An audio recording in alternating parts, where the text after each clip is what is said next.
All right, before we animate this, let's clean it up a bit. By that I mean a couple things. One, there's no reason for the series 1 to be in here. That just makes things ugly. Let's click on it and delete it.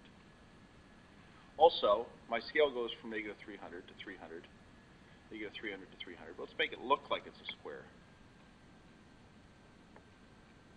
That's a little better. Also, if you click on the data series, we can format the data series. And sometimes the points look good.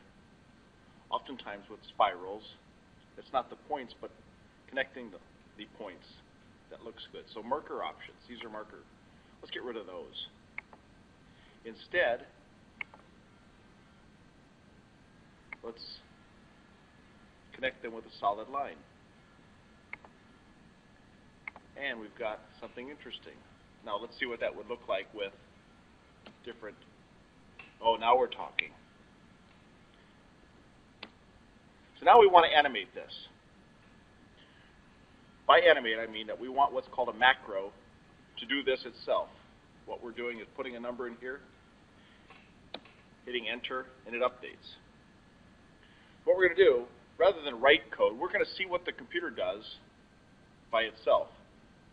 And usually with different versions of Excel, it's tough to find out where the macro stuff is. So I'm going to say Alt-T for tools. Alt tools, macros, M, record.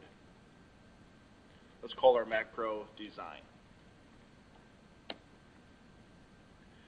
What we're going to do is simulate what it is that we're doing right now. I put a number in here,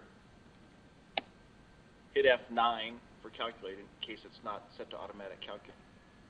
Okay, Alt tool, now let's stop the macro from recording. Alt tools, macros, record. Now let's go in and see what was recorded. Alt tools, macros, macro, and there's our macro. Let's edit it. All the stuff we just did, here's what it looks like. Let's get rid of this. What we really want to have happen is to put a series of numbers in here. Cell F3. So what we're going to do is say for design value, let's create something, equals 0 to 360.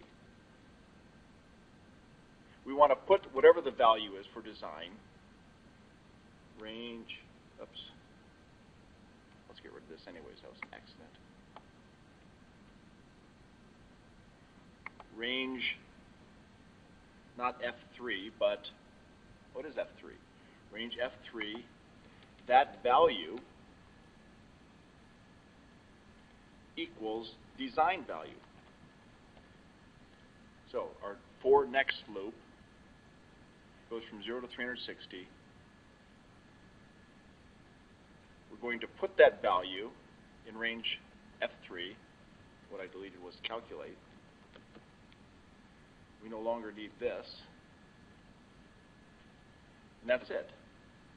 Except I need to next design value. So what it's going to do is, for all values between 0 and 360, it's going to take that value, put it in cell F3, hit F9, then do it again. Just close out of this. Alt tools, macro, macro. There it is. Now let's run it.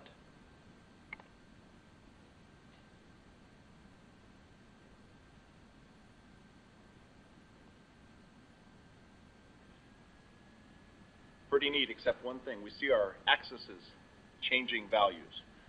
Hit escape to close the macro. Let's make these so they don't change. Right click on the axis, and we're going to make them fixed from -300 to +300. We'll do the same for our y-axis. Fixed, but I want this to be -300. Fixed to +300. Now let's run it. Alt tool, macro. There it is. Run.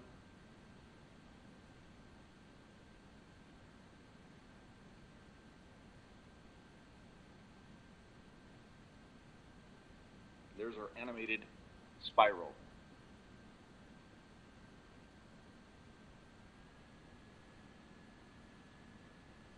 Our animated spiral here takes into account degree to radian conversion, polar coordinates, a lot of stuff. Let's escape out of that. There you have it. Have fun.